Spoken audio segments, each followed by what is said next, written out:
All right, welcome back to Off the Tap. I think this week is episode 37 or something like that.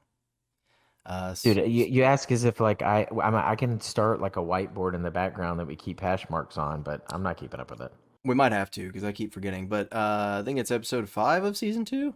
Also, I'm not sure about that either. Maybe 6. 6, I think. Whatever. We're on a roll here. This week, I'm going to try to pronounce this correctly, but I'm going to botch it so bad. We're doing Shiner Órale. Orale, Órale, Holmes, orale. Yeah, which is obviously a cerveza. I'm pretty excited about this because not only is it a Mexican style cerveza, which are my favorite of all cervezas, but also it's about time. I mean, to my knowledge, this is the first time uh Shiner's delivered a Mexican style cerveza, even though they're from, you know, the heart of Texas, right? Yeah, as far as I know, it is, and I'm very excited for it as well because I love me some cervezas, my friend. That's gonna backfire on me one day. No, that what I didn't hear what exactly what you said, but I just do want to call out for those that might not be familiar with what orale is, but it's a common interjection in Mexican Spanish slang. It's also commonly used in the United States as an exclamation expressing approval or encouragement, like "attaboy" or "yeah, Oraleans! orale." All right, I can get behind that. I can Um, too. Also pretty neat. Kind of a different. I mean, they see. I mean, for the visual here, they kind of show. They keep some of the classic Shiner undertones, right? That the yellow. off that yeah, that yellow, that burnt antique white, I would say. But then they kind of, there's some. I get like some of the Aztec type colorings back there, and there's a couple of animals on it, but it's pretty nifty. I'm actually pretty pumped up about this. It smells Ooh. like a cerveza. I'll tell you that Does much. it? I'm It gonna be does. honest. It's on the lighter side. I was expecting this to be a lot darker, super Okay. light. Well, based on my Uh, research, it is a 4.8%. 4.5 is what the bottle's saying. Okay, so little bit of a difference, and the IBUs were 20 on the website that I looked at. So, Hmm. it's a little lighter than Well, you expect. it was lighter than I expected, but Hmm. man. So first impressions aren't the hottest. Sorry, and I love cervezas and I love Shinerbach, but their play does not win it for me. It's missing a few things I find to be key. Now, now, how would you compare it to a soul? I like Soul. Soul's just kind of I think this definitely has more flavor than a Soul. Soul is like To me, the Bush Light of a 100%. cerveza. I'll put even though this is going to be offensive to Mexican beer drinkers, I'm sure, but like Estrella Jalisco, the star of Jalisco is the same difference. Soul is Yeah. basically colored water, colored Mexican water in a bottle. Hmm. And that's how Estrella is to me too.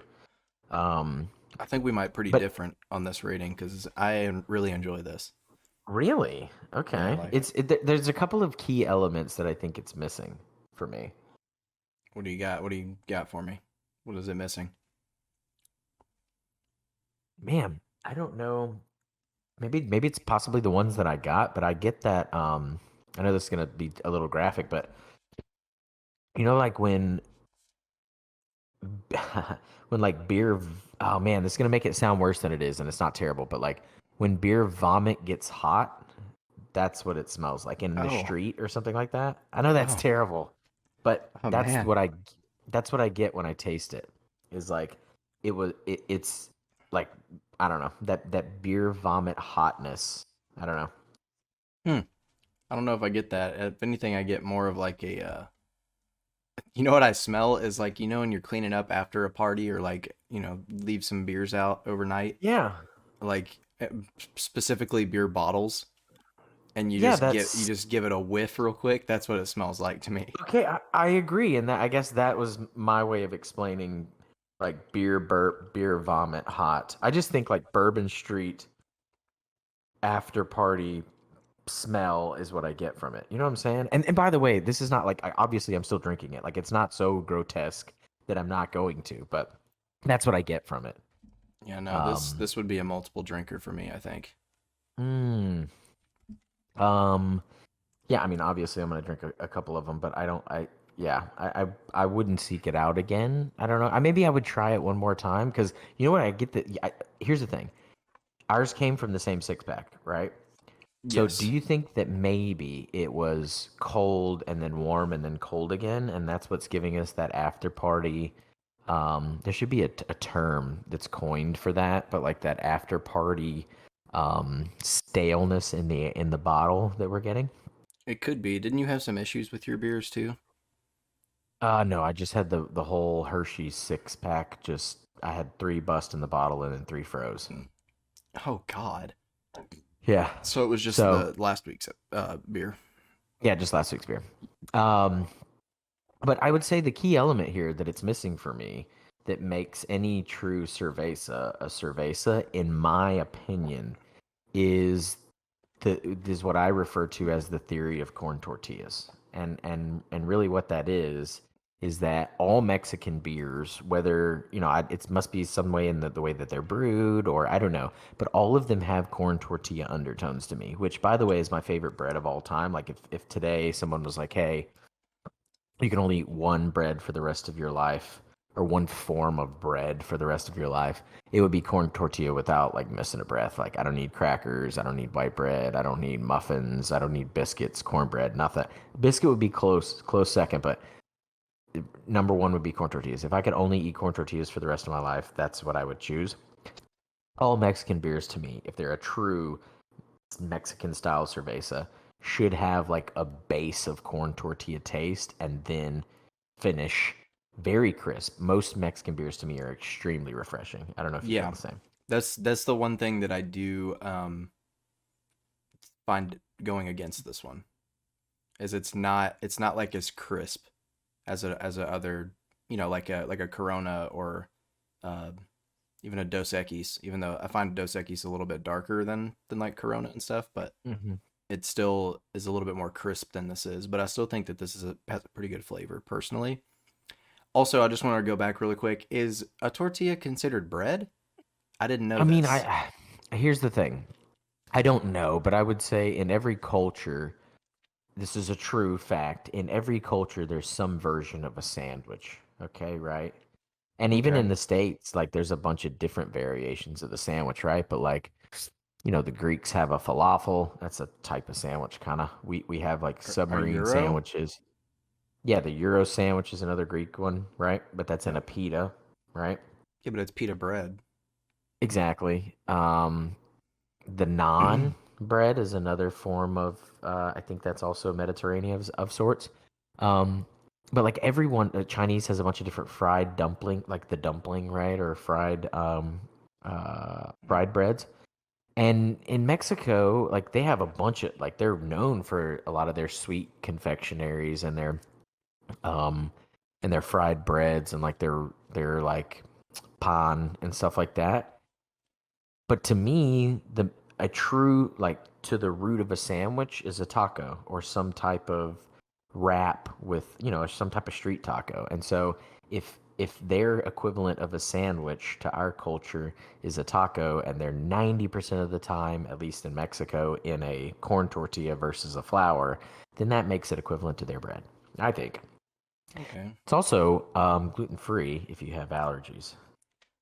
Really? Corn tortillas are gluten free? Yeah, I corn guess tortillas are gluten free. is the gluten in flour? Yeah, it's wheat Is- driven. Oh, But yeah. okay. That's interesting. I mean, corn tortillas are better anyways, but sometimes maybe not the easiest to eat with, depending on the situation. Like I would say the only worth in a flour tortilla is its structure. Um, I but yeah, agree. so that's the underlying when I think of cerveza or Mexican style beers, I have to have. And maybe that's in my mind because I've asked like Mexican buddies that are from there. And they're like, dude, that's kind of bullshit. Like, I don't know why you're playing that card. And I'm like, no, it like genuinely, it tastes that way to me. Um, and that's what I like about them. Um, because I love corn tortillas. But this one, I don't get it. Hmm. I Okay. don't get it. Well, I mean, I can respect that. And I'm talking about like even some of the, like Love Carta Blanca that has a corn tortilla taste. Bohemian's more Czech style. That's a little bit different.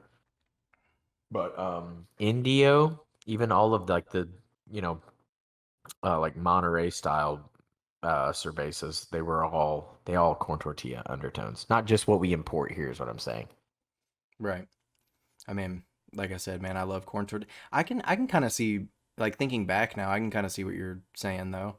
I mean, it does kind of have that little. I don't know if I would say it's the corn or whatever's going on in the tortilla, but it does have that little flavor to it. I can see it. So maybe Well, it's more this than one just a doesn't, but theory. other ones do. No, yeah, no, not in this one. But Well, in my opinion, frankly, you could call it the law of corn tortillas, just because I've yet to find one. Well, actually, you know what? This proves technically it to be a theory and not a law, because up until now there wasn't a single cerveza or Mexican style beer that didn't have corn tortilla undertones. this also isn't a true Mexican cerveza. That is true. It's That brewed is in true. Texas. So So, so my theory stays more lawish than theory-ish, but this would be the outlier as far as data sets concerned. hmm. Well, I mean, based on flavor alone, personally, I think it would be a.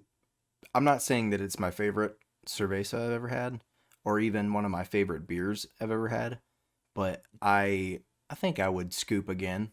I would grab it again in a you know, if it's like a nice hot day outside or something.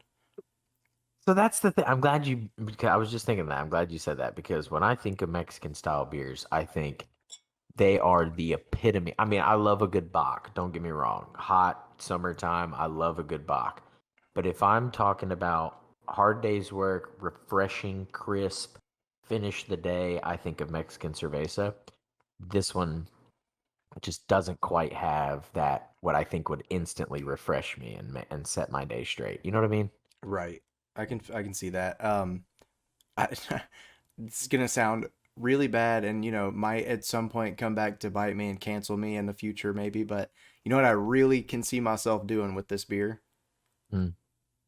Mowing my lawn. Yeah, I agree. You Or know what I mean? after, like I said, after you know a hard day, whatever that hard day is, right? It, Mexican style cervezas are always, and maybe that's what, again, this is bad, but maybe that's what they're brewed for. Like maybe that is how they utilize beers, probably, as that quick refresher, relax, like immediate relaxation. Maybe The the theory, wind down in a bottle. maybe the law of the corn tortilla is not necessarily to relate to the flavor, but to relate to the pairing of a cerveza with a corn tortilla. Maybe so. I mean that's because that Maybe that's whenever why they you brew them. yeah, the first thing you want when you're done with a hard day's work, whatever that work is immediately to relax, to be refreshed, and a fucking sandwich. Yeah, because you tell me right now, you stop off and get you a street taco, right out off of a taco truck, the best kind of street taco, right out Right. of a truck that drives around to places, and you tell me what you get as your drink. Some type of cerveza. Yeah, 100%. maybe a glass bottle Coca Cola if you're feeling frisky, but otherwise it's gonna be a cerveza. The only exception to that is have you ever had the sangrias that are in the little bottle? No, I don't think I have. Oh, they're not alcoholic. They're just like pomegranate. I don't know what they are. They're like pomegranate syrup. They actually are thick, like they should go on a snow cone. But they come in those glass bottles, dude. You ever want to just boost that blood sugar? Ooh, They're like just they're literally in like a 9 ounce bottle, I think. And they're like 300 calories. it's like just eating a piece of candy really quickly. Literally, it's like drinking a snow cone syrup.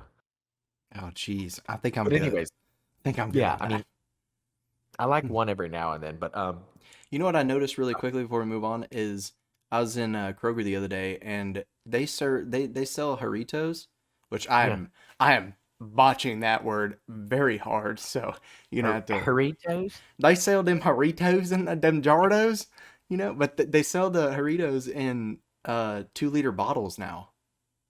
Yeah, dude, they're plastic, but they've always had them in 2-liter bottles. Now it's really funny to me because the neck is super thin and It super is long. it, it looks just like the glass bottle, bro. It looks just Yeah, like it. Look I just like don't it, but it's know. plastic. I don't know what machine is blow molding those, but it is true to art form. They look exactly like the bottle. Never had a Harito. Go into a store, find them, and try some because they're delicious. As a side note, my favorite, I Haritos. think we've talked about this a lot, but I love non-alcoholic carbonated waters. And for the Mm-hmm. longest time, I thought the Topo Chico was just like the bee's knees. Obviously, they don't have it up north. I got a bunch of people that I work with that love it. I mean, that love carbonated sodas, but don't have Topo Chico. Anyways, my favorite of all time, talk about a play on words. My favorite of all time is the Mineragua, and Oh it's yeah, Jarrito's version. And I don't know how they get that many bubbles in the bottle. I do not know how they get that many bubbles in the bottle. If you're one of those people that don't like super, super bubbly mineral water, then, stray away. But for those of us that like to burp most of theirs back up, the Mineragua is the way to go. that's the only way to do it. Carbonated water should be mostly carbonation. That's what it should be. There's one other thing. This is kind of off topic, but one other thing that I thought of that we can either we should either add into our rating scale, or we should maybe think about repurposing one of the categories to include it.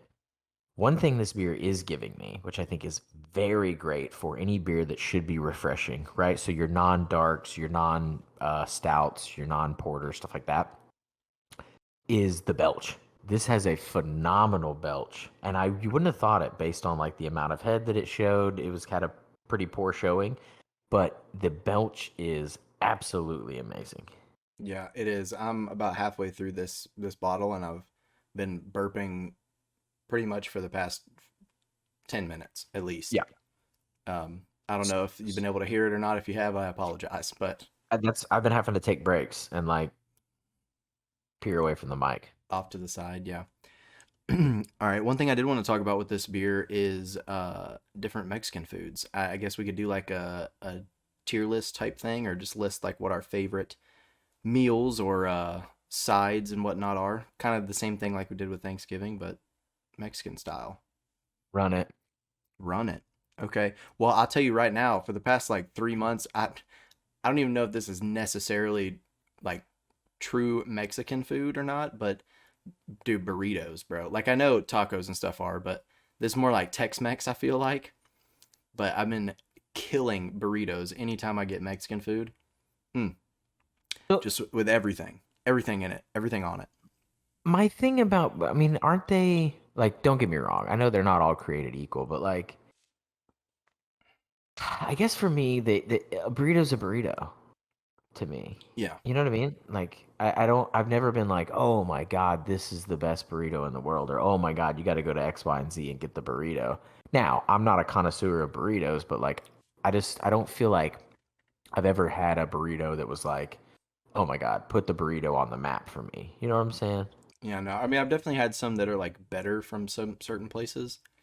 And but I'll say that I've never gone anywhere and had a bad one, right? Because it's all the same ingredients. It's beans, rice, your choice of meat, pico de gallo, covered and smothered and tossed and everything, and cheese. You know what I mean? Like it's pretty hard to mess that combination of foods up. So So what's your go-to? Like, what are you putting in it? What's your go-to? Because I feel like everyone has their preference. None of them wrong, but go ahead.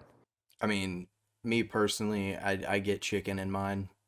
Yeah. That's just what I prefer. Mainly because it seems like any beef that is served like in Mexican food to me, and it's not bad, it's delicious, but it's chewy and hard for me to like bite through. Hmm. You know what I mean? It tastes incredible, but it's just hard for me to chew personally, so I always get chicken just for ease of eating. But like I said, beans, rice, cheese, and pico at minimum on the inside is what I want, and Yeah, and then you're probably you dousing it finished. in queso on the top as well. So But you're anti, not anti, but you're just not a big sour cream or guac guy in there. I'll put guac on top. Like I'll get a little dabble on my fork and then stab a piece with it. But no, The not a old sour cream guy. Not a sour the cream old guy. the old dabble stab. I get it. Yeah. I feel you. But It's a here's the good thing. visual. Yeah, the whole dab and stab. That's right. The old dab and stab. Um, Did he murder somebody? No, no, he just murdered that burrito. But anyway, you damn right, son. Um, the thing that turned me off mostly from sour cream in my tacos or burritos or whatever was the this one time that I went to Taco Bell, and I know it's Taco Bell. Bear with me. But one time I went to Taco Bell and I asked for no sour cream because I wasn't feeling it. And they put the sour cream in it anyways, but they didn't just put it in there. They put the whole dollop on one side. And that was the first side that I took a bite from. So it was just like I was spoon eating out of a bowl of Daisy sour cream. see, not a deterrent for me. I can eat I sour can't do cream it. like I can Miracle Whip, dude, just by the spoon out of the Ugh, tub. no, can't do it. Not for me. So all right, so you got chicken in there, you got beans, you got rice, you got pico, cheese. What about a question for you? Because I don't. It seems out of the like. Listen, okay. I'm not a connoisseur, but I kind of divide my burritos. There's like burrito chain burritos, right? And they can be Hmm. like Chipotle, Freebirds. They can be other. There's like a what is it? Something Moe's that's in the airport. But anyway, there's those types of burrito. You hear the belch? There's those types of burritos, and then there's like Mexican restaurant ones where they're like smothered and covered. They're the Waffle House hash brown of Yeah, burritos, right? Um, so there's two different trains of thought here. If I like your approach if I'm eating one from a Mexican restaurant, right? I might do beef, but I don't want it to be ground. I want it to be like barbacoa, shredded or fajita beef or chicken or whatever. right. And I just want the basics in there. Give me the beans, give me the rice, give me the pico, give me the cheese, give me the meat. Okay. And then smother that bad boy in whatever you want. Enchilada sauce and make it an enchilada. I don't care. Yeah. But if I'm getting the edible version, the upright, like, American gonna eat it in my car, I throw a little bit of lettuce on there because I like the crunch and the crispy and the fresh. Okay. Where you at on that? Where you at on that? I agree in the American like takeout version. I like to throw a little bit of lechuga in there, but I like it when it's like the diced up lechuga. Oh yeah, You know yeah, what I yeah. mean? Like the shredded, Yeah, like yeah. the shredded lettuce you get from the old Mickey D's. Dude, how else would you be getting lettuce on it, bro? What are they chopping it into cubes? Like I don't know. I I don't mean, I've understand. never I've never had it another way. I'm just saying I don't know if somewhere out there they put leaf lettuce in a burrito or not, but I'm pretty sure there's like laws against that. Like if there's, kind of like the beer can only be made with four things. Like I'm if pretty there's sure not, that there should that be. American burritos are outlaw anything but shredded lettuce. I could be If wrong. if there's not a law, there should be. There's some vegan burrito stand out there that I guarantee is throwing like arugula on there, just breaking all the rules. Oh, well, there you But go. I'm sure a vegan burrito is wrapped not in a tortilla, but in a leaf of lettuce. you're right because I guess they could make them with water, but a lot of them have like lard in them or butter or some type of fat. But I'm sure you could substitute with. Anyway, we don't need to go off on that tangent. So you're fine with lettuce in the American upright version, but in the enchilada style version from let's say like a Papacitos, you're not putting lechuga in there. No, no, don't do it for me. It takes away from the authenticity, I think. You know what I mean? Yeah, I The agree. Plus, I mean, authenticity of the Tex-Mex. I think the burrito, if you obviously based on its design, is never gonna have fresh things in it. You know what I mean? Right. It's a wallet for leftovers is really what the burrito is, I think. That's what makes it incredible. That's why I love leftovers. So that's what it is, I think. I mean, straight up street tacos, and I don't judge on the burrito because I think it's functional. It pairs well with Mexican cervezas. I like the street taco, regardless of how you can get it. But for me, I'm a huge all across the board a breakfast guy. And so like chilaquiles or like any type of breakfast like egg-based breakfast dish with um uh what is it? Masamigas? We used to eat that, right? Whatever that is. Hmm. Um any type of like fried or like pan heated corn tortilla diced up mixed with eggs and some type of meat that then again gets thrown into another corn tortilla with maybe a smear of beans and a little bit of salsa for me is the epitome of good Mexican food. 24/7 doesn't matter when it is. Yeah, I just love anything breakfast based. I'm a huge chorizo fan all the way Hmm. around. I love the incorporation of potatoes. Nobody else is really, as far as cultures are concerned, or at least in the States, are incorporating the potato enough in breakfast. Like, yeah, we've got hash browns, but we always keep them subdivided from the egg. Have you noticed that? Unless it's a casserole, people just aren't doing it. And the Yeah. Mexican folk are just like, why not? It doesn't hurt. You know what I mean? Yeah, it makes everything taste better. 100%. It's a carrier for flavor. It adds texture. It adds hardiness to it. I think also sometimes too it cuts. Like they found a way to integrate um like they're the best at textures in my opinion. I don't know if you've ever like if you think about a bunch of different cultures, they're the best at textures in cooking. There's always a crispness, there's always a freshness, there's a bite, there's acids, there's the texture that comes from sweet. Like there's just all the textures in everything. And I Okay, know we joke about the different combinations. Go ahead. because yeah, that's what I wanted to bring up real quick is because like when I think of Mexican food, I think everything is the same. You know I what I mean? agree.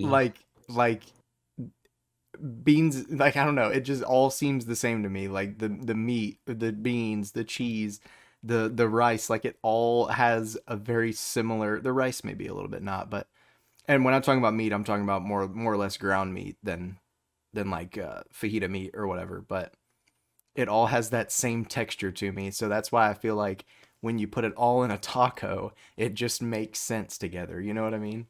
And okay, maybe it's a perception thing, but I just feel like, especially with breakfasts, I just feel like they do more with breakfast textures than anybody else.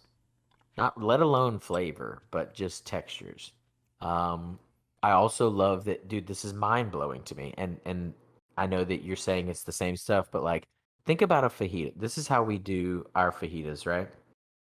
So yeah, you got your meat, you got your tortilla, but I saute peppers and onions and tomatoes, and then I also Hmm. make a pico, which is peppers and onions and tomatoes, and then I make a guacamole, which is basically that pico but with avocado that's in there, and then a little bit of fresh diced tomato, and then more lime on top. Why you need three variations on the same vegetables on the same taco or same fajita, I don't know. But if one's Because it's missing, I'm just incredible. like, yeah, I'm just like, damn, man, I don't have the peppers and onions. Like the pico's good, but it's not the same, you know? Yeah, no, I totally understand, and I'm not kidding when I say that. Like I said, I've been craving burritos for past like 3 or 4 months, so that's what I've been getting. But I think all time my favorite Mexican dish to get is just a straight, genuine street taco.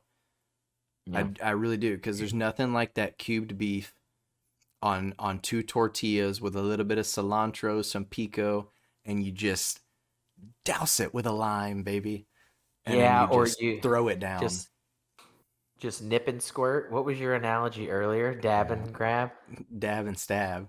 Dab and stab. Well, I'm gonna say nip and squirt because you know you get those little you get those like the cheap little baggies, but they put the sauce in them, and they got the little. It's Mm-hmm. all it all collects in the one little corner of the bag, and you just bite it off and you squirt it on top of there. Yeah. Game on. I like my street tacos super classic. Just meat, cilantro, onions, sauce. Yeah. When I said Anything. pico, I only meant onions. I don't know why I said pico. Yeah. The other thing I would say to me, so when we go out and eat Mexican food though, um which normally is Tex-Mex, let's be honest. But when we go out and we eat it, no matter what is served, we've had this conversation before, but no matter what is served, I default to cheese enchiladas for two reasons. One, because when you get good Tex-Mex cheese, Tex-Mex, mind you, cheese enchiladas, there's no better thing on this planet, I feel. Number two, I'm never gonna attempt to make that at home. Like I'm okay. I've had way better fajitas than I make, but I'm okay with my fajitas. Like I've had way better Mexican breakfast than I make, but like I'm okay with mine. Right. My enchiladas are straight trash. Homemade enchiladas So always seem trash to me, yeah, even I of the mean, non-cheese variety. Well, not trash, but not not. near as good. I get you, and so that's why that's what I always target. Like I still want straight up rice, straight up beans, and a little bit of onions on my enchilada sauce, but like just straight up cheese enchiladas. That's what I want. Yeah. Well, can we also say that our brothers to the south have our brothers and sisters to the south have absolutely given no regard to their insides when they make food. They were pretty much like, what messes you up the most? Put it all on there. Give me all, give me all of it. You know what I mean? They were Fiber? like, What? dairy, dairy, beans, and rice. Yeah, that Mess is me up, bro. Mess me up. 100%. They probably eat vegetables like once every 3 weeks or something like that. And the Aside from vegetables are aside just from a mixed pepper, in. Yeah. their vegetables are primarily just hot, Jalapeno, spicy things. jalapenos and habanero peppers, bro. That's Now it. listen, I've had some damn. Well, I guess corn is that a veg? That's still kind of a I'll be starch, but honest like with you some. though, American vegetables are like fried potatoes, Yeah, so you're we're right. really not doing much better up here. But I would say that's number two for me now that I just thought about it. But excuse me, street corn. Osamilote, Yeah, similote. Either like straight up, like even whether it's roasted, um, that Nacho like Libre special, bro. that one, with like the queso fresco and like Mm, yeah, sour cream or mm. whatever, yogurt or something like that. That's fine. But I also love the one in the styrofoam cup, bro, with the parquet squeeze in there Oh and yeah. the mayo and the roasted corn and the queso fresco and the um either Cholula or Valentina. I like the Valentina better, but a little bit of So squirt of that in there. I think I don't know if we've talked about it before or not on the podcast, but I've discussed before with Andrew about how the Valentinas, bro, Yeah, it's just an incredible hot sauce. it It's is. You know what? not, but it is. You know what I mean? Why are you downgrading it? What do you say? I mean, what do you need in a hot Well, sauce to make it? I'm saying like they don't try to fancify it or anything because they know what they have is gold. You know what I mean? Yeah. So it's not just it's not like regarded as this super nice, great hot sauce when in reality it is. You know what I mean? I'll tell you this. I've never seen a commercial for it, but I've seen a commercial for like Tapatio. I've seen a commercial for Cholula. Yeah. I've never seen a commercial for Valentina, and you know Because they don't why? need to waste their money doing that No. stuff. Um, Dude, it's got the perfect consistency. In our Mm. house, like I'm a consistency guy, and you've heard me lecture a lot about American hot sauces, and there's a reason I pick a certain one. But th to me, I don't buy any other Mexican like hot sauce than Valentina, because it has the best coating ability. There's a thickness to it. I know this is gonna sound really weird, but there's like an earthiness that reminds me of goat cheese that's in it, which has nothing to do with the sauce itself, but that like earthiness of it. Mm. I'm gonna be honest. I don't think I've ever had goat cheese. Dude, are you kidding me? Some shit? No, I don't think I ever had. Really? Is it It's just is it life it's a changing? more. I mean, I love goat cheese, and goat milk, like pretty much anything from a goat, but it's including the goat. But it's like I would say a more rustic. Okay, think about like how it's a gamier dairy. Sorry about that noise. I was switching over beers. I didn't hear it. I Okay, good. saw it, but I didn't hear it. It's a gamier dairy. I'll put it that way. It's not as neat. It's Okay, got some earthiness to it. It's got some gaminess to it, in my opinion. But I like that. There's a richness to it that makes it not just dairy. I like a little bit of gaminess. Yeah. Speaking of games, another little maybe Mexican American. I don't know if this is. I don't know if they do this in Mexico, so I assume they do. But What? the piñata, Oh yeah, the piñata. the piñata. The Like piñata. I know when we always go over to our neighbors, they always do piñatas and stuff, but I never really knew if it was like actually a big cultural thing over there, if it was just something that Americans made up. The well, to me, it's just the joy that it brings. It's the concept, you know. I It don't know is. quite what I'm sure there's a historical, and I'm not even going to look it up because I'll never do it justice. But I'm sure there's some historical reference, whether it's Tex-Mex or whether it is truly Mexican culture. But I feel like no one. Okay, when's the last time anyone sat around a piñata and didn't have a good time? You know what I mean? You can't. Never. It's not so much the art of the piñata or participating. It's really the mindset, I think, that the piñata Yeah. invokes. Yeah. You know what I think it started as is a stress reliever. I genuinely think so. I mean, I don't know for sure, but I think so. And I go back to Pedro and Napoleon Dynamite when he's running to be class president and he gets the piñata of Summer Maid, right? And everybody or the principal or whatever throws like a big fit about it and he goes, "We just this is what we do in Mexico." You know, obviously it's an American movie, but it's like this is what we do in Mexico. We hit piñatas that look like other people, and I'm like, that has to be some kind of stress relief, because you show up to a party and you got a piñata that looks like somebody you hate. You tell me you don't want to smash it with a anything that you see. It that for one, but also, dude, I'm telling you, it's an attitude. The piñata, if someone came, there's a saying that I use a lot.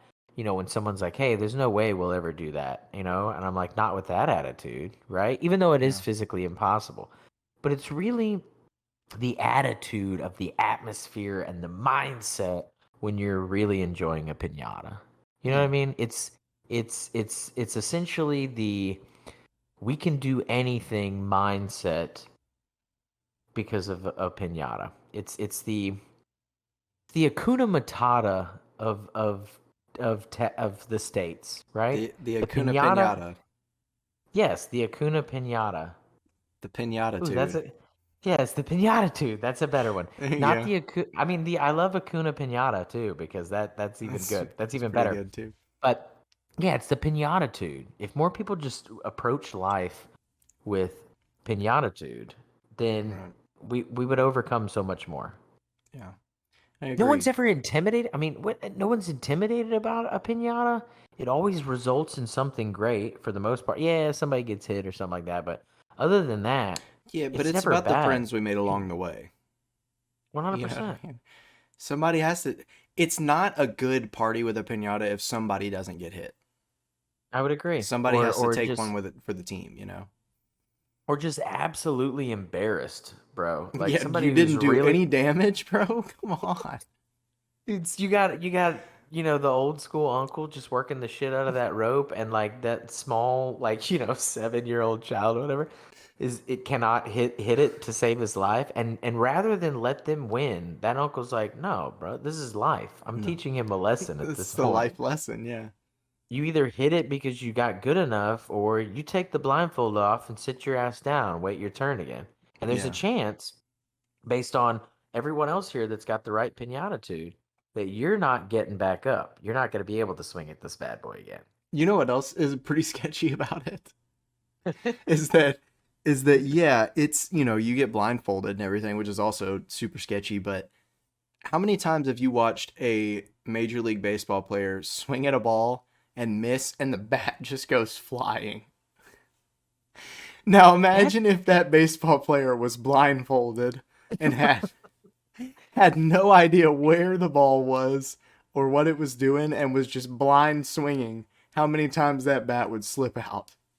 and A, had the motor skills of a 6-year-old child, or B, an extremely intoxicated 50-year-old male. Yeah. Right? Those are the two people swinging at a piñata. And in baseball, the two people that are inside a 25-foot radius of the batter have full body pads on. Those with great piñatitude are just crowded around because you can't be too far away, otherwise you don't get You're a play gonna on miss what the comes candy, out. bro. You're gonna miss the candy if That's you're right. not close enough. So we're a mere 6 foot diameter or 6 foot radius. I mean, maybe we're like max swing. You know what I mean? I Max think recoil. I think what we're missing here is all of the life lessons that the piñata teaches you. Yeah. Piñatitude, The the risks fact you need that to take. that's what it really is. Like, there is no reward without the risk, right? Yeah, exactly.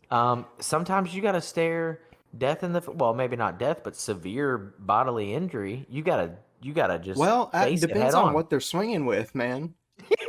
Piece of conduit.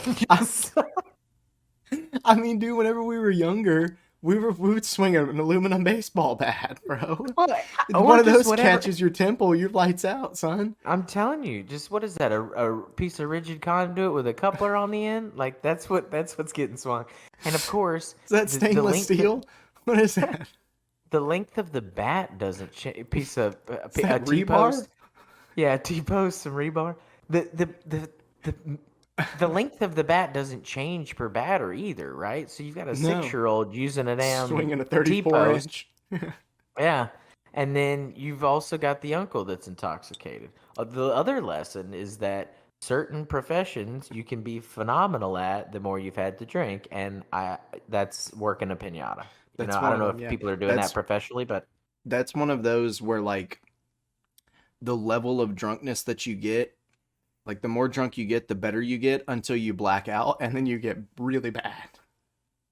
I mean, You I would know, say you know what I'd I say that mean? probably goes for most things on a scale of I don't know. intoxication, I'm but saying like, but I don't know about most things, bro. Because I'd say like you start out sober, throwing a pinata around, you're gonna be pretty mm, boring with it. But you get up to like 7 or 8, depending on your tolerance. My tolerance would be like 7 or 8 beers. Uh, I'd be pretty damn good at swinging a pinata around. But then I hit that like 10 or 11 mark, and I'm dropping off the cliff. I feel That's like you know what we I mean? owe I feel like we owe our audience a number of graphs that will visually prepare them for, level of Excuse me. intoxication and skillfulness in managing, and I'm going to use that term strategically, managing the output of a piñata, and then also intoxication or Yeah. just level of enthusiasm that generates more piñatitude, right? Hakuna piñata. Yeah. Because I don't feel like everybody at first, you know what it is? It's kind of like a play in a bar game. Is really what the piñata is. As soon as it comes out, immediately everybody's like, "Oh, no, no, I can't. I'm not gonna. Nah, I can't do that." And then Yeah. they're like, "Well, a couple swings, I guess, wouldn't hurt anybody." You know what I'm Yeah. saying? Yeah. Well, Yeah, yeah, I'll do might some. not. You can spin me around. Oh, we forgot about that. Not only am I blindfolded, but I'm Spun around dizzy. and disoriented. Anyways, that's it. To me, it's kind of like a bar game. It's like when somebody's like, "Hey, you want to play darts?" And you're like, "Nah, I can't play darts. It's been, whew, man, it's been 10 years since I played darts, right?" And then the next thing you know, it's like one of those montages in like a cheesy rom com, and it Yeah. just flashes to where he's just blindly throwing them dead into the bullseye. I Yeah. feel like that's how a pinata is. Is that Yeah. they're like, nah, nah, we'll let the kids do it. and then a couple of rounds of the kids, and obviously we're not even No closer to one's we're busted not it. Yeah. closer to the candy, only because the drunk uncle has the utmost of pinatitude, and he's really playing them hard. So you got to Yeah. let one of the adults get in, and then it becomes a competition amongst them. Yeah. Correct. I feel like whenever people are deciding who should pull the rope of the pinata, they go around and ask, "Hey, how many beers have you had?" Right? And it's like, "I've had about 5 or 6." All right, you're it. You're the guy. You're in peak form right now. You're in peak pinatitude. Until he underperforms, and then they find the guy that's wearing sunglasses at 9 p.m. Yeah, outside. with ostrich boots with the point on the end, Yeah, because you lighting know the he's digging opposite, into the rocks on the with those, dude. lighting the filter end of a Pall Mall 100. Hmm. That's what's happening Huh? What's going on? Yeah, I'll do it. for the kids, man. You always got to play it for the kids. Sign me up. All It's right. well, okay. One more thing though. One more thing though. Okay. I feel like I feel like sometimes when we explain something, we have to go on this long journey. Okay. Yeah. But in this particular case, I swear, if we just had a shirt that said I need more Pinatitude. pinatitude, or yeah, like thanks for the pinatitude, or just pinatitude. And I don't know if the N could be like an actual pinata or not, but like just pinatitude. I don't think people would question it. They'd be like, "Oh, I get it. I get it." No, dude. It Right? just needs to be a pinata busting open, and Yeah. the word pinatitude is like busting out of it. In like shitty 1996 word art. You know what I'm Art. talking about? With like Yes. the gray and Yeah, the with a red line through grayscale. it. Yes. Yeah, grayscale. Pinatitude. Grayscale with confetti all around it. You know? That's And it then right there. just socks that all around the top of the cuff say Hakuna Pinata. Yes.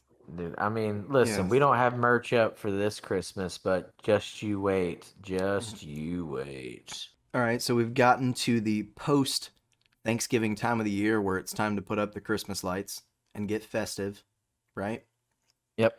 My dad's been doing it all weekend. The lights are, I think he finished them today actually, so they're up. Everything's bright and festive. But I do not miss the days of climbing on a roof and hanging on for dear life and reaching over and pinning on some lights for the sake of Christmas joy. I see. Here's the thing. For me, I did mine today. For which is a number of levels, right? Because of just the way the house is, like the eaves and all. Right. It's not so much. I had people drive. Like, there's a guy down the street drove by and was just like, "Ah, man, because his house is about the same height wise." And so he's like, "Ah, it's crazy being up that high, right?" And I'm like, "Look, the height doesn't bother me. I don't know if it's just I don't pay attention. I don't know. Like I'm in the zone. I am like trying not to die, but I'm just in the zone. Yeah. So I really don't pay attention all that much. It doesn't ever, and so heights don't bother me.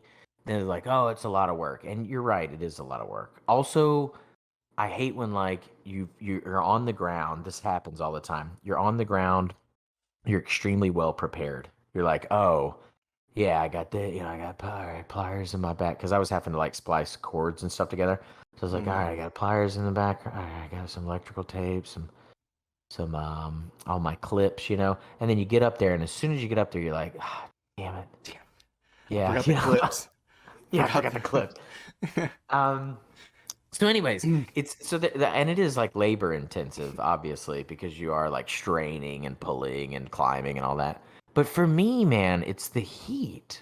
And I know that that's weird for people elsewhere, Yeah. but it's the heat. Like my hands are medium well at this point. Yeah. Dude, I'm Nice telling and you. charred. Yeah. You cook I an even egg on your tried palms. and I was like, "Oh, I'll put some gloves on," but you can't clip all the lights No. with Good the luck gloves. gripping anything with a pair of gloves on, bro. Yeah. Also, I was like, yeah, if push comes to shove, at least I can dig in with my fingernails if I'm sliding down this bastard. But with gloves, that's not happening. No, absolutely not. They're gonna try to grip with those gloves, and they're just gonna grab the shingles, and your hands will slip right out. You Um, know? so yeah, it's the heat, and I realized that today. The other thing is, one other thing is the mentalness of it, and it's again, it's not because you're scared, but it's like the way I was doing it, like, all right, is this cord gonna line up where this needs? Oh shoot, then I'm gonna have to. Oh dang it, I don't know if that's gonna make it. I'm gonna need another three-way. The Like the planning. Yeah. mentalness, yeah, the planning. There you go. The planning that Um, goes into it. Yeah, that was not the funnest part of it I will say, by any fun means. fact though. I used to clip the old, you pre-make your clips, and I would clip the old garbage bag to the belt, that had them on it, so you could just work your way down. Hmm. Dude, game changer this year. My garbage bag kept ripping, because I was sliding across the roof, Hmm. and not a bad, not a bad way, but just sliding across the roof. I Um, have a guess of what you use. what is it? The I can't the fanny pack. Oh hell yeah, bro! And it has listen, Yes. so fanny packed it, had the kids pre-snap the clips, load that bad boy up in one pocket. The other pocket, I put my electrical You tape wait, hold and on. There's my multiple pockets within the fanny pack. oh yeah, bro, there's three, and there's also a loop that for some reason you snap your keys on that perfectly holds a set of pliers. It was like a it was like a metropolitan tool belt, Yeah. like It's a it hipster was tool valve, bro. that's what it was. Yes. Like when people see it, honestly, it's adding a lot of it's adding a lot of credibility to the man purse. Honestly, you know how people they have the little they're like what do they call it? It's not a satchel, but yeah, whatever that The thing over the is. shoulder one. Yeah, and I'm like, that's a purse. But if that purse just had like a hammer loop on it, nobody asks Bro, questions. no one would say shit. No one Dude, would say anything. and this thing's like a glossy black with like rhinestones on it, Dude, you bro. just put the Black and Decker label on it and Dude, we you're good can to go. Hey, we could market that and it'll just say piñatatude Just and it's got the Dak and Blecker. yes. I'm telling you, dude, and it works so perfect. The other thing is you flip it in the front, you do your business, and then whenever you bend down, you just flip it in the back. You just Just flip it over the shoulder, bro. Or oh no, with a fanny pack, you do it. Yeah. I was just rotating it, but yeah. So it worked out perfect. And every time I'd come down, I'd just load her back up with clips. That's the only thing. It only holds like about a three-quarters of a box of clips. So Well, if we manufactured one correctly, oh yeah. put all your The loops the on the outside so that you could hang everything on the outside and have a pocket for all your clips. the Manny pack? The Absolutely. Manny pack, bro. Oh my god. We get dude, we get Manny Pacquiao to be the spokesperson. Dude, the The Manny Manny pack, pack, yeah. the Manny pack sponsored by Manny Pacquiao, used every day. Yes. So yeah, it's literally it's an urban tool belt is what it is. Um but It's it an worked urban out tool belt. perfect. That's So good. yeah, I won't go I'll tell you what, I'm not doing it without it moving forward. Yeah. Um I remember always using my dad always had those like yeah, the Home Depot aprons. Those are good, yeah, but this is what I was telling Katie. but he would on himself. Now this wasn't for hanging Christmas lights, but just for using them for other things. He had manufactured a little PVC holder that he had put on the strap. Or his hammer, right? My dad was building this thing in 2004, bro. 2000, 2005, he was ahead of the curve. Listen, convenience is the mother of all invention, right? Or struggle is the whatever. Yeah. However it's written. Yeah, I remember that. It was like a 3-inch PVC, but he had it notched, right? And he would just feed the Yeah. string through a hole. Yeah, exactly. So you could God, slide it God to forbid wherever you a needed tool it. belt. Yeah. Well, hey, when life gives you lemons, you know what I mean? Or free Home Depot aprons. What? By the way, where are That's you probably getting those? that's probably because he bought so much damn Christmas lights, they felt like they had to give him something. So I was telling her that we used to use those, right? But the problem with them is that you can't zip them. You remember you have to Right. do. Oh, here's his straight up move. You fold it in half, you cup it like a tea bag, and then you wrap the Yeah. string around. Yeah. But Tie it up. nonetheless, when they're on your person, stuff will spill out of You them. add a zipper to the Or top of that bad boy. Game over. dude, invention. They say what? Yeah, like I said, convenience is the mother of all invention, or whatever it is. Something like Strife. that. Something like that. But also sometimes it's just a little bit of thought, man. Just a little bit of thought. Yeah. I want to be very clear that I definitely miss the days myself of being able to go out and put up Christmas lights because I enjoyed that and it really did get me in the spirit and whatnot. But specifically getting on a roof, and because at my age then, I was like, which I guess this is how you did it this year though, but when I was like 17, 16 or whatever, I was getting on these really tall houses, right? And because I refused to hang up a 5 foot section and then climb all the way back down the ladder and move it over 5 more feet to do another 5 foot section, I would just get on the roof of these Mhm. houses and literally probably risk my life, right? Hanging right by the edge, sitting on my butt, my feet holding me on. And all these houses did not have normal rough The sandpaper truth. shingles, right? There was one house that we used to do that had those like The well, terracotta roof? kind of fitting, right? Like the Mexican style terracotta roofs, right? Yeah. And those things had no friction, absolutely zero. And so if it was wet, man, oh dude, I'd be Dude, terrified for my life, but I would still do it. also you had to the clips had to be like really big expanded, which means you got to really be giving it your all out there on the Yeah. end. The work, it's fine if you're just being able to slide them right up under the shingles, but if you really got to work that clip a lot, yeah, it's a pain in the butt. Yeah, hanging over and Um, whatnot. But I tell you, wrapping I trees don't. and stuff, bro, I'm good with that. Oh, see, dude, that's the opposite. This is what I was telling Katie.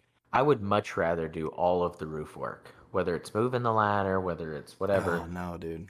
Wrapping trees is the equivalent of like, It's an um, artwork. it's water torture, dude. It's just it's You just you mean slowly. waterboarding? Yeah, it's the equivalent to me. No It's like, shot.